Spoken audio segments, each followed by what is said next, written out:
嗨，我是天天。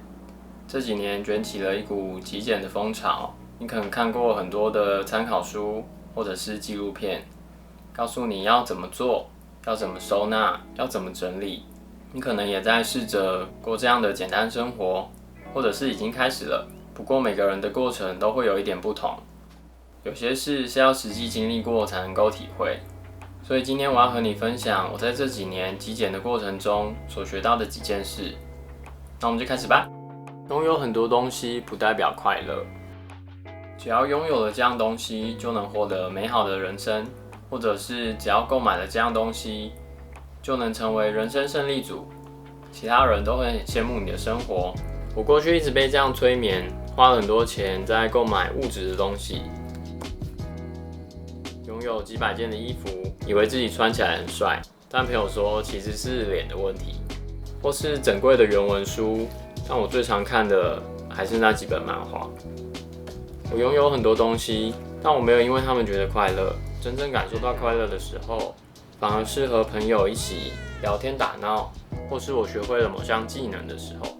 带给我快乐的是我的经历和成就感，而不是我拥有多少东西。重要的不是物品，是内心。刚开始接触极简的时候，只是对自己的生活不满意，觉得极简的人都很自由，拥有很少东西，而我却一直疯狂购物，每次都在替自己找借口。买了这个新杯子，我就会多喝水；买了这本书，我就会变聪明。但我错了，买了之后，我的生活还是一样，我的脑袋还是一样。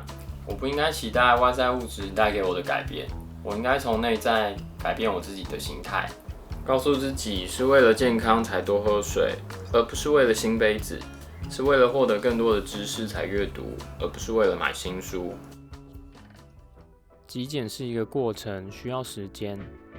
刚开始丢东西的时候还很不习惯，因为过去20几年，长辈都跟我说要惜物，丢掉很浪费，所以我每次整理完都会有一点冲突和愧疚。当然，这都是正常的。累积了这么久的价值观，没办法转换的这么快，因为丢东西也是需要练习的。但每次整理都是重新塑造我的思维，慢慢的越整理会越上手，对自己要的未来和生活模式也会越清楚。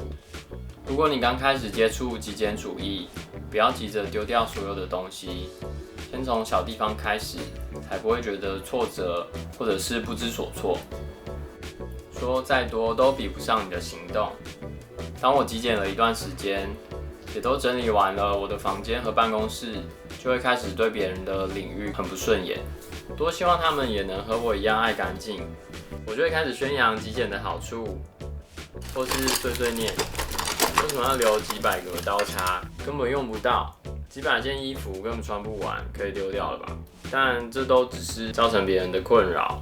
我发现每个人都有自己的成长步调，反而是他们看到我整理完，房间变得很干净、很清爽的样子，就会自动自发的开始整理他们自己的区域，比我在旁边说教、碎碎念还有效的多了。以上这几点就是我在极简的这几年所学到的事情啦。有一些是在整理自己的过程中所学会的，也有一些是我花了一段时间才了解的。对我来说，极简主义的重点不是在于丢东西，而是在于整理自己的心。希望我的经验能够对你有所帮助。我是天天，一个还在学习的极简主义者。谢谢你来听我说故事，那我们下部影片见，拜。